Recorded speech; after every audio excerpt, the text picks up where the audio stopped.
Hello, everybody. Good night. I'm coming to you from my hotel room in Lagos. Yes, very far away, but very close in spirit and heart, because here feels so familiar. You know, it's really interesting. You know, my first time in sub-Saharan Africa, you know, it's a big discovery. I've always wanted to come, and having this opportunity to attend the Realtime Film Festival, you know, I seized it on behalf of C15 Studios, and of course with Bazodi being, you know, on the screening program. It was really exciting to bring Bazodi over here. We haven't screened it yet. It's screening on Friday night. So of course, you know, reaching out to any trainees in Nigeria, come out and support. It's at Blue Pictures Cinema in Lagos City Mall. And Friday night, 6 p.m. Nigeria time. So we're very excited about that, of course, to see how the Nigerians, because as I say, you know, their music, their energy feels very familiar to the Caribbean. So I think they're going to love the film. And they're all very interested, of course, about Trinidad and, you know, what's going on there. So I'm just giving a minute for everybody to join, and I see Stanlee is coming on, and he is one of our guests this evening, so that is great. So yeah, so I'm right here. I mean, actually it's 11 o'clock in the night, and we've been watching films all day for the last, well, I got here on Monday, so we've been watching films for, you know, the last couple days, and lots of amazing, amazing movies. I mean, Nigerian cinema is quite extraordinary. You know, the work they do with the camera. The acting is very interesting. Sometimes it's a little over the top, a bit like, you know, like a Korean style, but I like it. A lot of humor in their approach to film. Of course, some very serious topics as well. And a lot of international people here. You know, we have people from Italy, from India, from Botswana, lots of different locations. I see Stanlee trying to join. He's actually in the guest house in another location. And of course, you would imagine that the Wi-Fi and data is not extraordinary, but it's holding up. I think we'll manage well. I'm happy to see all the familiar faces joining. Good night to all of you. You know, Lady, Mandisa, Salwa, and everybody. So good to see you all on board with us this evening. Let's see if we can get Stanlee in to join us. And we also supposed to have Freetown, well, Mohammed and Lou from Freetown Collective joining us.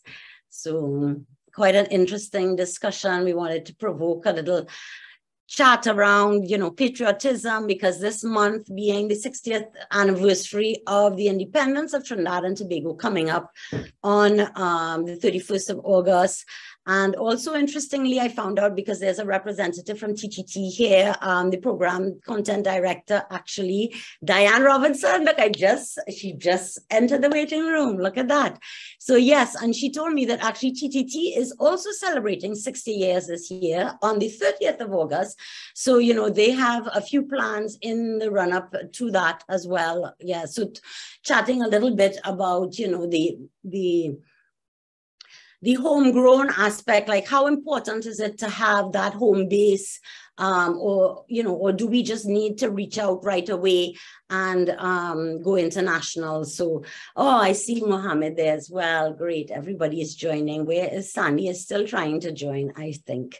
But that's okay. We'll give him a few more minutes, because I'm enjoying sharing some of these stories, and of course, the point of the chat this evening. But of course, we'll expand a bit in talking a little bit about film, because we are at the Realtime Film Festival here in Lagos, Nigeria. Yep, a really big adventure for me and the team that's here, because I didn't come alone. I'm glad I didn't come alone. I'm glad the trainees are representing. You know, there's 4 of us here. Mr. Sean Valley from Lanyap Consulting. So he is establishing this trade corridor between Nigeria and the Caribbean, Trinidad and Tobago, starting where he wants to focus on media and entertainment first through his company, Lanyap Consulting. And they have signed actually a co-production agreement with Realtime Film Festival, where they will be looking to produce films between the 2 countries. And we're very, very excited about that. And then we also have the general manager of Film TT and film commissioner of Trinidad and Tobago, Leslie Ann Keaton, who of course is, you know, has that enthusiasm, has the experience of film in Trinidad and Tobago, and really is blown away right now by what she is experiencing over here, because, you know, a lot of these films are not done with big budgets, but they have a very far reach, you know, so it's to understand that model a little more and see how we could apply it to our environment. And who's here as well, who I forgot? Oh, I said Diane from, Diane, content man. Yeah, that's the 3 of them plus me, 4. Voila. So do we have, did Stanlee join yet? No, I'm not seeing him. All right, let's give him a minute. What I'm sure you all want to know a little bit, you know, what is Lagos like? You know, let me tell you, it is massive. It's huge. The city has 20 million people. All right. So there are people everywhere. Everywhere is bustling and busy, and there, you know, little shops and little, all the trades, you know, everybody doing something at the side of the road or just hanging out, you know, and lots of different ethnicities, if you want to use that word, or, you know, it's the Hausa. I'm learning about Hausa, Yoruba, Igbo, and you recognize a person, you see a person and you know where they're from more or less. So that's so interesting, you know, to us from who don't live here, of course. So I'm, you know, discovering that. And also what I must say is the people are super, super friendly. Like, people are over the top friendly. So always smiling, offering, you know, to help you out. I had a very difficult experience getting here. My flight got canceled at JFK. While we sat on the plane, and the flight was delayed, and then they decided to cancel it. The pilots had said they had worked too much.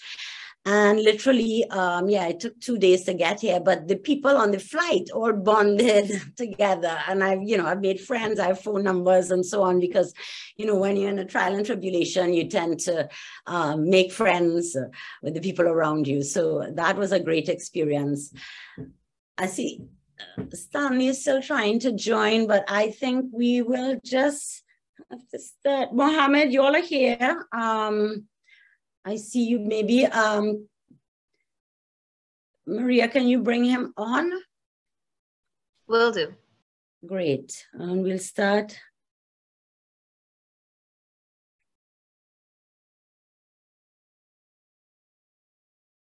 Let me just let him.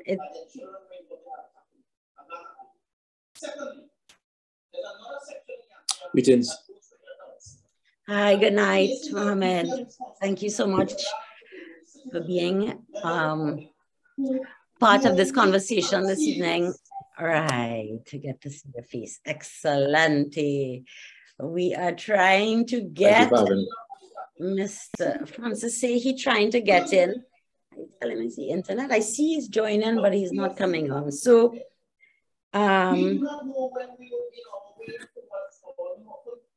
give me 1 sec.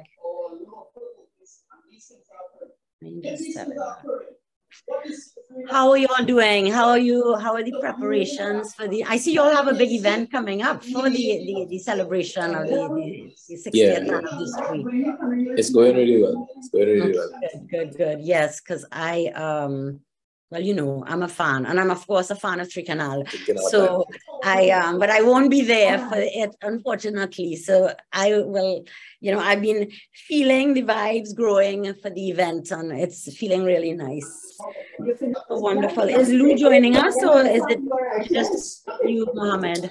Yeah, we're just trying to reach him right now sometimes. And I know that he's supposed to, but sometimes he disappears a little bit. Yeah. All right.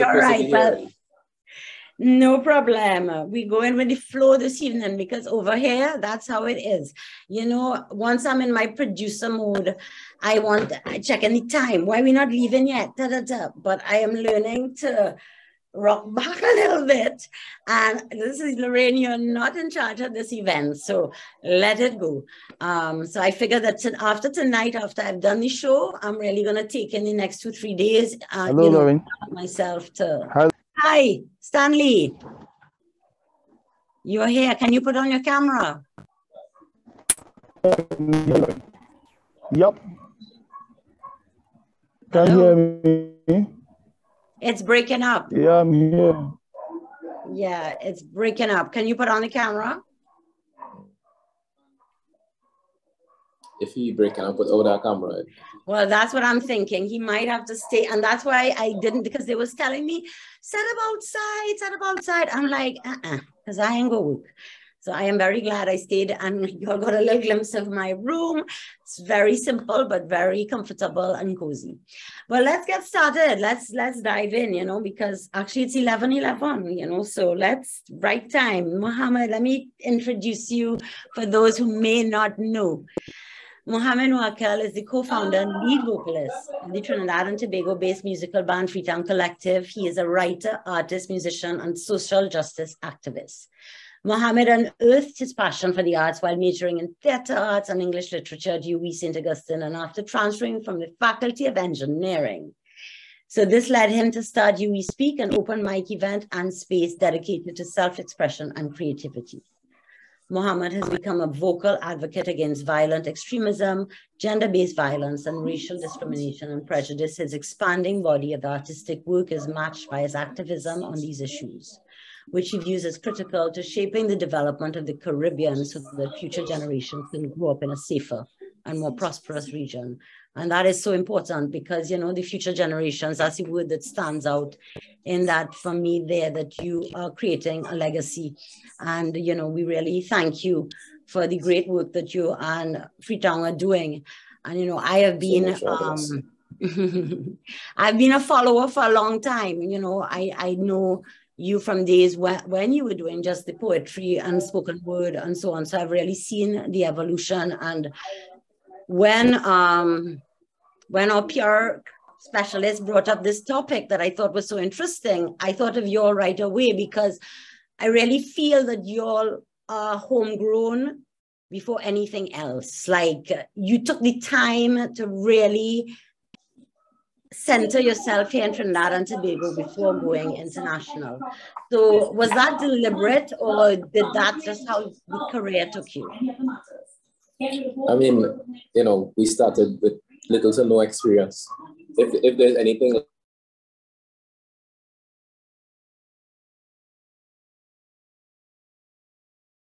less than no experience for circle.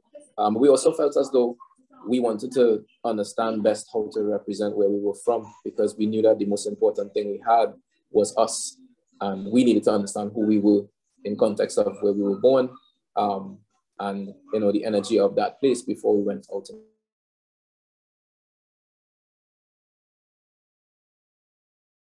into the world further. So as we go forward.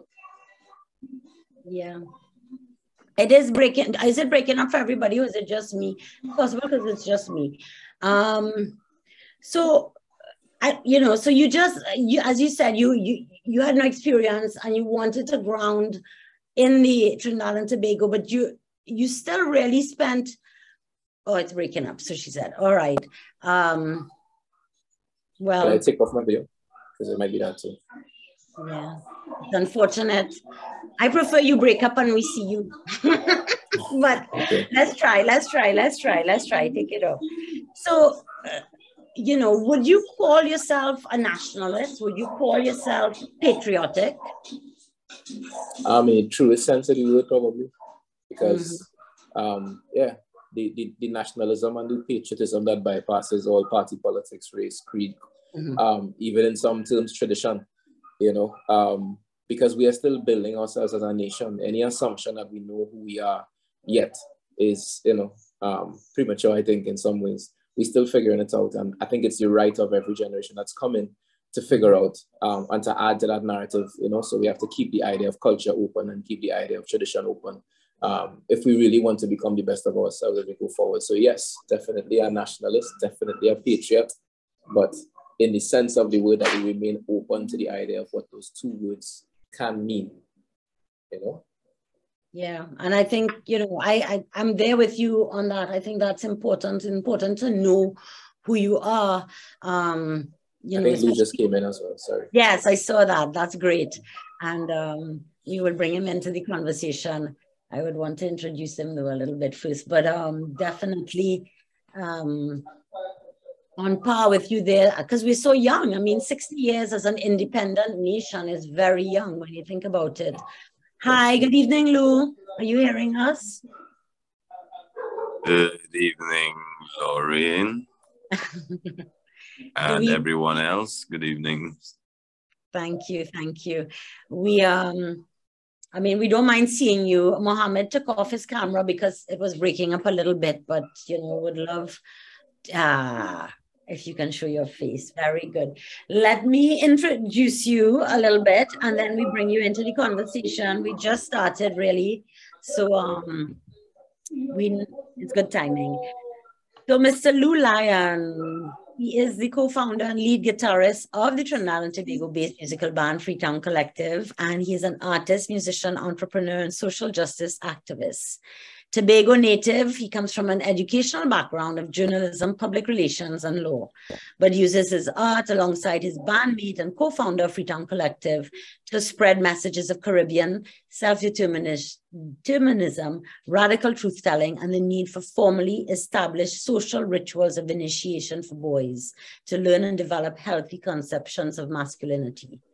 These beliefs are recurring themes in the band's music, and they also appear as topics covered consistently and in great detail in conversations on his Full Disclosure Radio Weekly YouTube podcast. So very, very important work. Thank you for doing this work, both of you, because, you know, we don't pay enough attention actually to the men in the society and the boys. You know, a lot of attention is focused on, you know, women, rightly so, because, you know, it's, you need that balance, you know, you need both. So thank you for the work you're doing, really appreciate that. And so we had started the conversation to bring you in, Lou, around nationalism and, you know, the 60th anniversary of independence of Trinidad and Tobago, and, you know, the validity of that and how important it is to know who you are and where you come from, you know. So continuing along there, what would you say, you know, to Caribbean creatives who are conflicted between leaving the Caribbean to make their mark or staying in the Caribbean to make their mark? Like, oh, Stanlee. Yeah. Hi. So yeah, you want to give a little thought on that, like how important is it to be homegrown first, like to establish your identity at home? Want to jump in, Lou? I'm not hearing you. Right. I would say for me, it isn't all or nothing. Breaking up. Isn't all that clear. I would lean on some. You might have to take off your video. Better? Yeah. Yeah, I would lean on some that I learned from Marcus Garvey. He had a very wide understanding of the world. Wanted Africa put on the develop them. The world is so I don't think it's an either or you go abroad. I would say first and foremost we are citizens. So if you need to go abroad for unique life experience that you think you need to have to be a better person lesson. Don't let the idea of being born somewhere from those lessons. But also don't the romance of living somewhere that the world says is an important place to live deter you from contributing to where your roots are, where your family is from, where your legacy ultimately will be. So I would say, yeah. Well, unfortunately, it's breaking up a lot. Is that happening for everybody? So, and Lou is saying some very important things, and I am upset.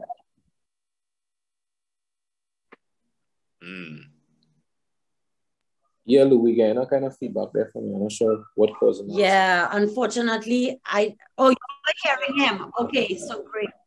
It's breaking up for me then. Okay, great. Thanks, Kevin, for letting me know. Perfect. Well, because I didn't hear what you said, but I kind of picked up a few words, and I think what you were saying is don't let where you're from hold you back. I heard that part, I think. And then also, the world is your oyster, kind of like you can do both, basically. Was that correct? Is that what I was hearing? Yeah, yes, you're all citizens of the world first. Right. The world makes you feel then your contribution to can. So I don't think they should be seen as opposition.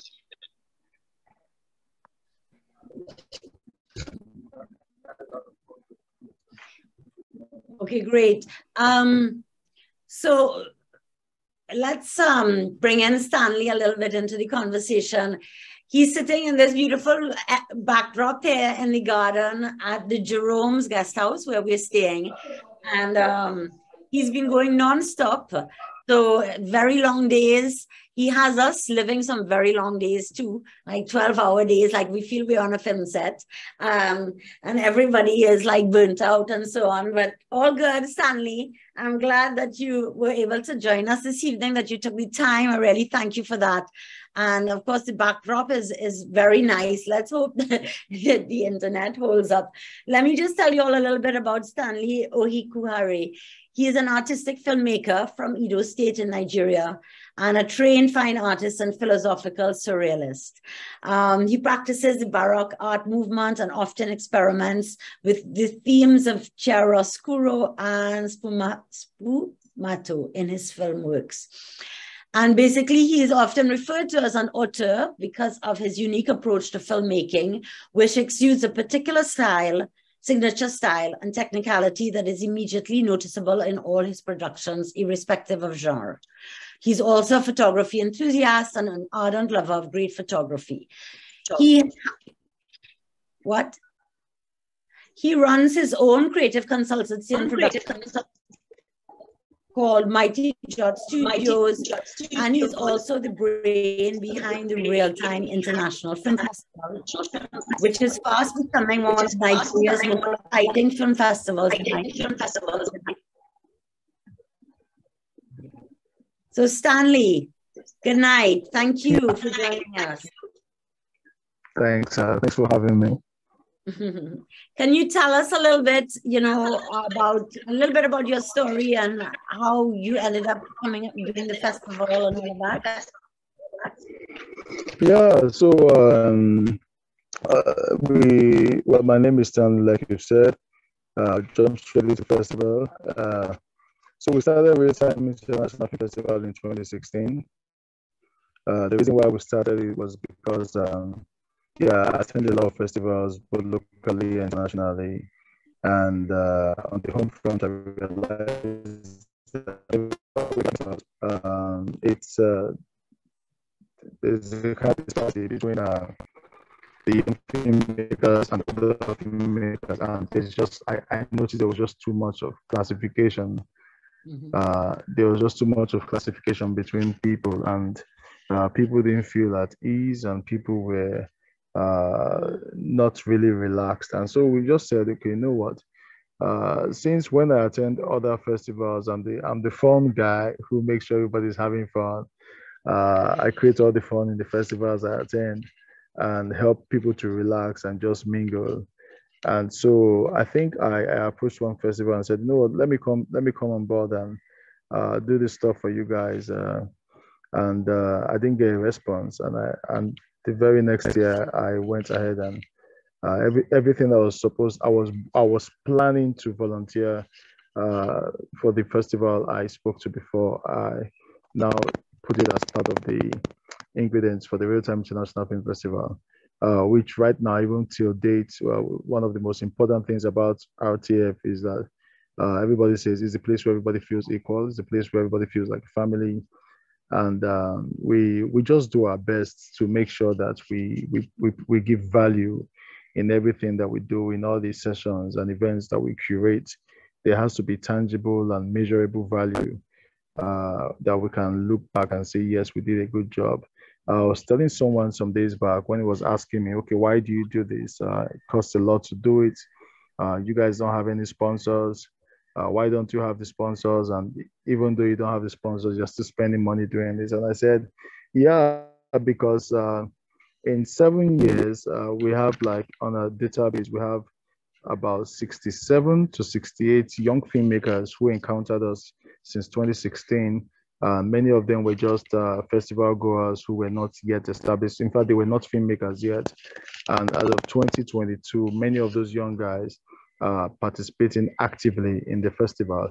In fact, at the screening room this evening, one of the young guys walked up to me and was like, oh, I just want to tell you that I would like to give a testimonial about RTF and how RTF has supported my career and how everything I'm doing today and all the connections I have and all the people I've met that are making my career blossom. I met them at RTF, and it's because of those interactions and collaborations that I am where I am today. And I said, wow, that was great. It's great to hear. So that person makes it 68. So I had 67, but it's 68 now. And interestingly, there's a particular case that comes to mind. A young guy who showed up in 2016, came in 2017, attended the trainings in 2018, went ahead to make his first movie in 2019, submitted it in 2020, won the award for Best Lighting Designer. 2021, he got nominated in what is arguably Nigeria's biggest award ceremony. And in 2022, that came up. And yeah, and there are a lot of them like that.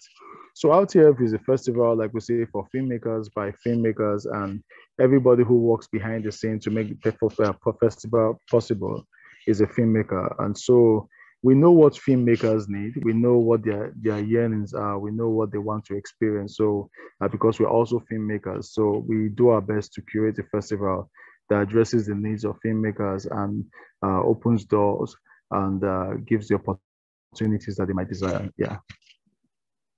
Yeah. Well, thank you. And thank you for inviting us here as the contingent from Trinidad and Tobago. And thank you for screening Bazuli. You know, we're excited to see the reaction of people on Friday night when it screens. So I want to understand a little bit about Nollywood and the history of Nollywood. So, you know, like, how has this grown so exponentially? Do you think it's because of the viewing public, like people want the movie? Like what has happened? Could you take us through that story a little bit? Okay, so what we call Nollywood today is actually an acronym that was coined by someone who was trying to describe because the cinema of Nigeria is in several eras, right? So there was the golden era, and yeah, up to where we are today, which is contemporary. But there was an era which was the film and video CD era, where people, because it was difficult to make film, like Tunde Kelani had a session with us today. He's 74 years old. He's one of the oldest practicing filmmakers in Nigeria. In fact, his movie just got on Netflix. He just finished producing another one. And he's such an amazing person. And so he gave a bit of the history as well.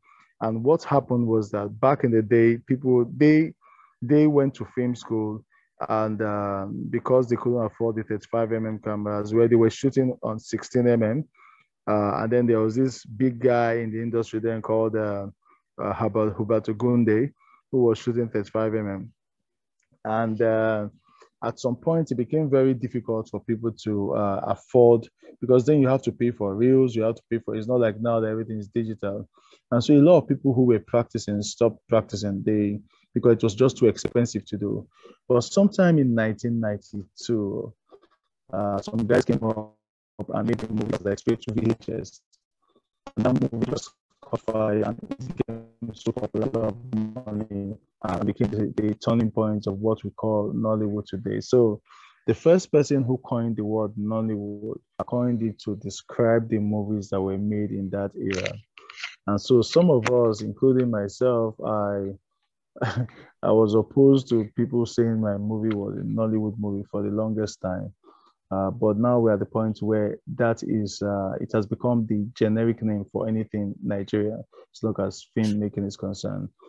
So the era where people started making straight to VHS, because Nigerians, the success story of Nigerian cinema is the fact that people are resilient.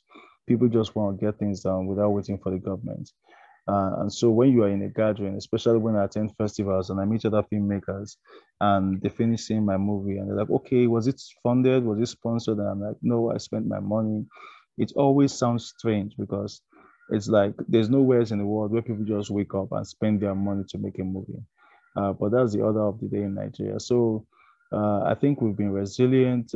We just want to tell our stories and want to be authentic. And we want to have fun while doing it and want to service our local audience while also being relevant to the international audience. That's what has kept Nollywood.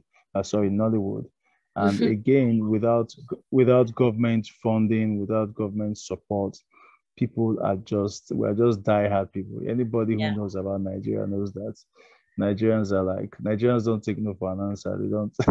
They don't wait for you. They just go. I think in the Caribbean, we tend to be a little spoiled.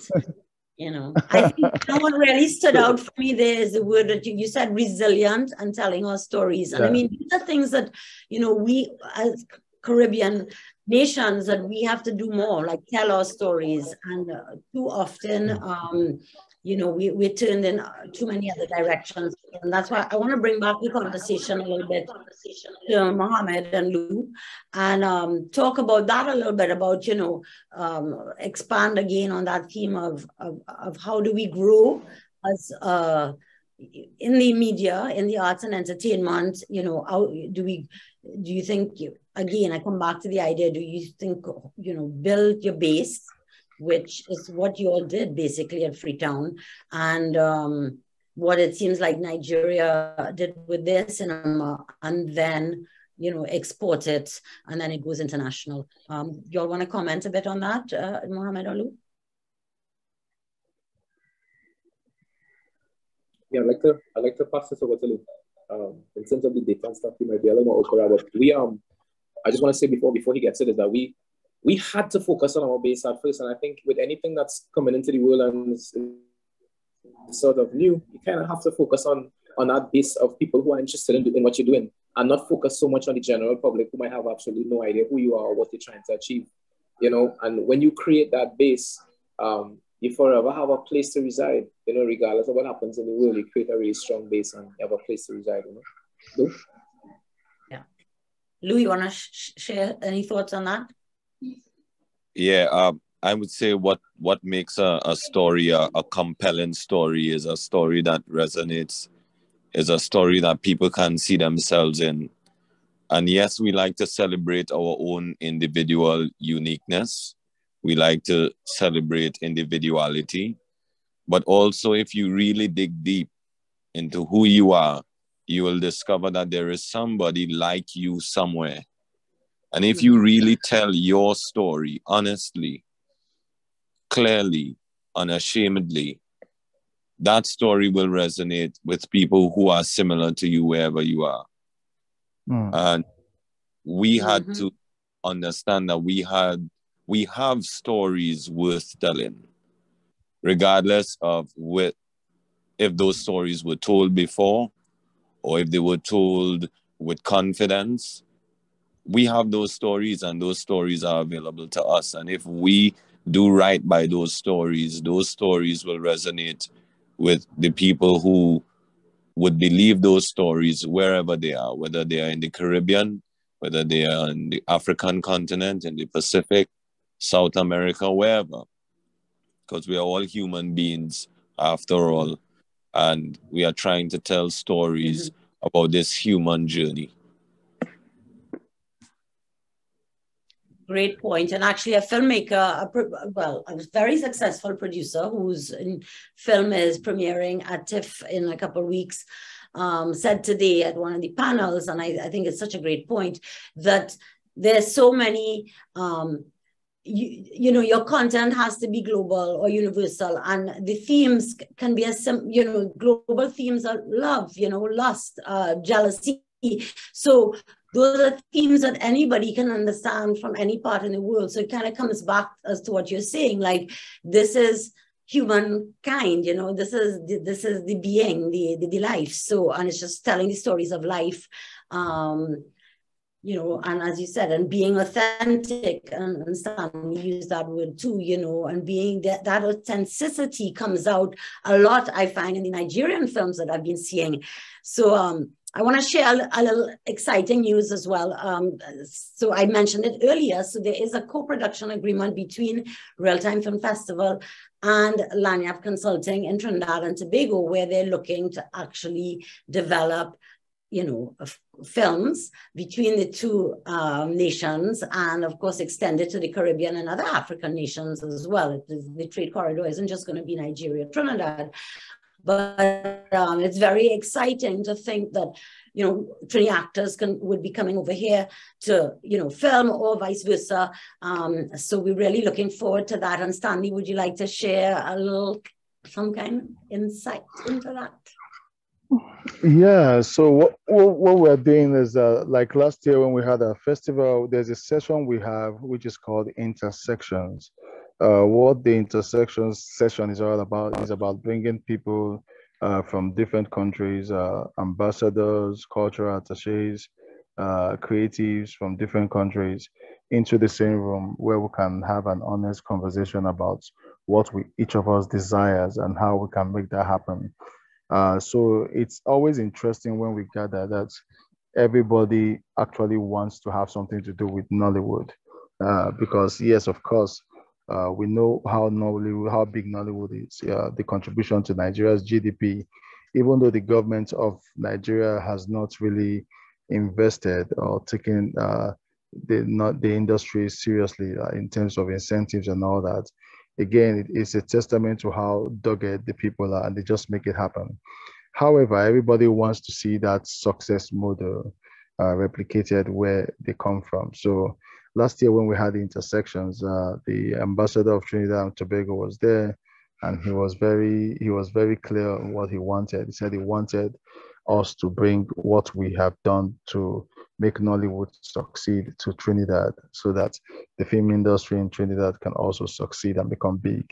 And the first thing we can do in that wise is influence. We have to go there and influence people to realize that the same way we made movies and we made it for the people on the streets, and people love the movies, and by loving the movies, we began to make stars out of the people who starred in the movies, the actors.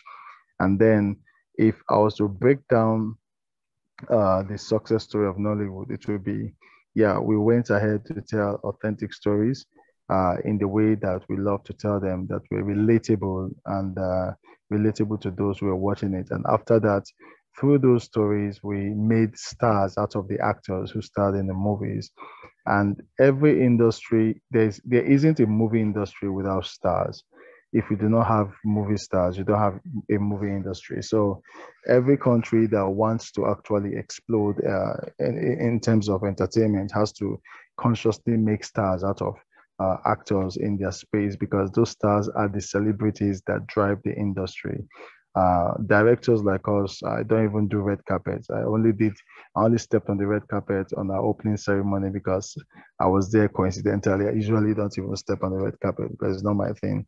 But the actors, that's what they do. And the moment they step on the red carpet, dressed all in glam and everything, they show up on all the tabloids and newspapers and online and everywhere, and people idolize them. That idolization is the secret recipe that Hollywood used to expand with people like Marilyn Monroe and the rest of them. And yeah, they made stars out of them, and people wanted to see the stars. People wanted to identify with them, and wherever the stars went, people went. So whatever movie they starred in, people wanted to see. So again, our projects with Trinidad is such that we have to replicate the same thing, tell stories that resonate with people in Trinidad, stories that will be shot between Nigeria and Trinidad based on the agreement we have between RCHEP and LANIAP and yeah, everybody in Trinidad as far as I'm concerned. And so we'll make a slate of movies together that will reflect the culture of both countries, that will reflect the sites and the tourism of both countries and the things that are obtainable. And interestingly, like I said in the session we had today, there are a lot of similarities between Nigerians and people in Trinidad. And while we were driving on Sunday, going to the museum, I know when I was driving and honking, Leslie just started laughing and saying, you know what, there's just so much that's similar to Trinidad in Nigeria. So again, it tells me that there's a market. So if our cultures are similar and the things we do can be likened to what people do in Trinidad, that means when we make a movie, as long as the movie is relatable to Nigerians, it will also be relatable to people in Trinidad. That means we have a working formula that is just naturally going to work. And so the summary of it is that we'll continue making movies together. And one of the most important aspects of the movies we're making is that we need to showcase what each country has to offer. The sights, the sounds, the tourist attractions, but more importantly, the people, and then the stars who will drive the process. So we really need to, by the time we were done with the first movie and we start going to the second one, much of our P&A and the publicity we're going to do will be around making new stars and making new movie stars in Trinidad. So one thing that everybody should look out for is the movie stars that we're going to be making out of talented actors in Trinidad. And the moment they star in one of our movies and we put them in the next, before we know what's happening, we'll begin to create a catalog of celebrities who are tied to the movie industry. And the moment, I'll tell you a little story and in like 1 minute. So when Nollywood started and the local filmmakers, producers, and actors were just doing their thing just to entertain people and to do what they love doing, they didn't even know how big they were till a certain guy organized an award in the US. And when these guys all showed up in the US, they saw a crowd waiting for them at the airport. And they were like, okay, is something else going on? Are they expecting someone else? And when they stepped out and they started walking, people were screaming their names and they were like, wow, we are big, oh, we are big here. Like they didn't know how big. It was when they came back home from that trip that it suddenly dawned on them that, look, we are big. We are big, we are celebrities and all that. The world has seen us and they want to see more of us. And then that's how people took the business of filmmaking to the next level in Nigeria, because yes, the stars were born and the industry was ready to explode. Excellent. I love that. And actually, Mohammed and Lou have acted in films. They are actually quite great actors. And maybe they will be some of these stars that we're talking about in the future. And also we have online a few filmmakers and people who actually could support crew and so on. Mandisa, yes, I know the plug. I saw it in the chat. Very good. And Diane chime in. Yeah, so if you all have any questions, go ahead and put them in the chat because we're already 45 minutes in, so we're going to wrap up soon. Diane's saying such an exciting conversation and opportunity to partner with Nigeria in this way. As I said, she's representing TTT and lots of ideas to, screen Nigerian films or to have special Nigerian opportunities. I don't want to let any cat out of the bag yet, but they're working on some, they have some plans coming up soon between TTT and Realtime Film Festival. So a lot is happening while we're over here. And a lot of connections are being made. When you come to these type of events, you really network a lot, and meet people from all over the world. It's about networking, and it's also, I'll say gratifying to see, you know, other people going through similar struggles and how they are circumventing it and how, you know, things happen in different countries. Mandisa sharing that she agrees with the making of stars. We have some really solid and compelling screen actors. Yes, we do. And more to come, because one thing Caribbean people are good at is, you know, playing a role. That's part of so I think we're going to surprise the world when we bring out some of these stars. And actually, we already have some Trini stars, you know, or Trini descent stars in theater, musicals, so on across the world. So I wouldn't be surprised to see some homegrown for sure. Any questions from anybody? Because it's getting, you know, on in time. We have St. Vincent in the house. Hi, Nisha. Thank you for joining. Happy to see this collaboration, she says. And for sure, this is not limited to Trinidad and Tobago. C15 Studios is a Caribbean-wide company. So, you know, we're really looking forward to hearing from other Caribbean islands, getting involved in these projects. And of course, so as I said, happy that St. Vincent is here. And if we have anybody from any other Caribbean islands, let us know. So maybe we can get a okay. Go ahead, Stanlee. Go ahead.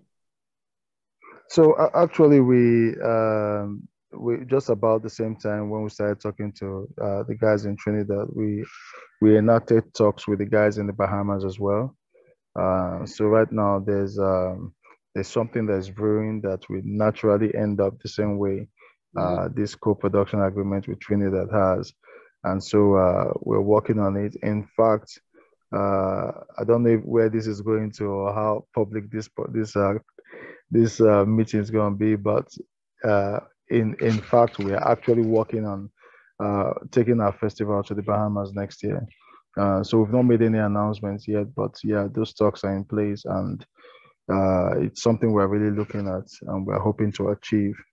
And so I'm just saying this because of what you said about the spaces where C15 plays. It's not just Trinidad, it's all around the whole Caribbean. And yeah, so definitely once we have a template with which we have operated with Trinidad, it becomes easy to replicate that with other countries in the Caribbean. Yep. For sure. And I know Lanyap Consulting is also looking at developing initiatives along in music. So Mohammed and Lou, you all could stay tuned for Freetown, because they're definitely looking at, you know, opening opportunities for Caribbean artists to actually tour Africa. Like, we don't come across here enough. You know, we wait on the one-off opportunity, but it would be really time to start having like a proper tour of, you know, 3-4 African countries and so on. So that is something that I look forward to seeing, because our music, you know, it has a lot of similarities, a lot of influences in our music from African music, and now vice versa, like it's going around. And you all know that Afrobeat is like the most popular music in the world right now. So yeah, kudos to that. Would you like to have a little word with Mohammed to wrap it up on your end? Yeah, we just thankful to be alive in this moment, that these connections are being made even more strongly. I know it has always been the hope and the wish of Lou and I, and we've been working towards it to connect with the African continent more. I think it's a resource that we've not looked at as closely as we should have in the past, and now is the time. You know, now is the time to do so. We couldn't be more excited about being able to make those types of connections. You know, the homeland is where it is. Yep. Amazing, amazing. Lou, any last words? I would say one of the reasons why the world is continuing to get smaller is because of communication. We are getting to realize that although we may be divided by land and water or any form of distance, we are all just humans, we are all just people. And the more we interact with our brothers and sisters from different continents, from different countries, the unifying effect of that can be very healing in ways that we can't even begin to imagine. And if anything, I am excited about that. And I totally get that. And I feel that, you know, like, look at that. I'm sitting here. I mean, we're here in Nigeria. We're talking to people all over the world. Communication has really allowed, you know, these things to happen and to bring us closer together, you know, like, I mean, I flew here. You know, it seems unreal sometimes. Like I took a plane and I came here. I mean, you know, African continent. So yeah, it's quite wonderful. And, you know, we look forward to seeing how all of this is going to develop. And of course, C15 Studios wants to play a big role in this collaboration and this initiative between the film, the music. You know, I see, as you said, the time is now. And it's our time in the Caribbean. It's Africa time. It's, you know, music, film, entertainment, and all of that. We need it. And we're going to come back, you know, after the little hiatus that the entertainment world took the last 2 years was really just a little hibernation to come back even stronger and bigger. Yeah. And I'm really looking forward to down what y'all are doing. A plug for your show next week. When is it? Independence Day, the 30th. Y'all want to just mention the show coming up?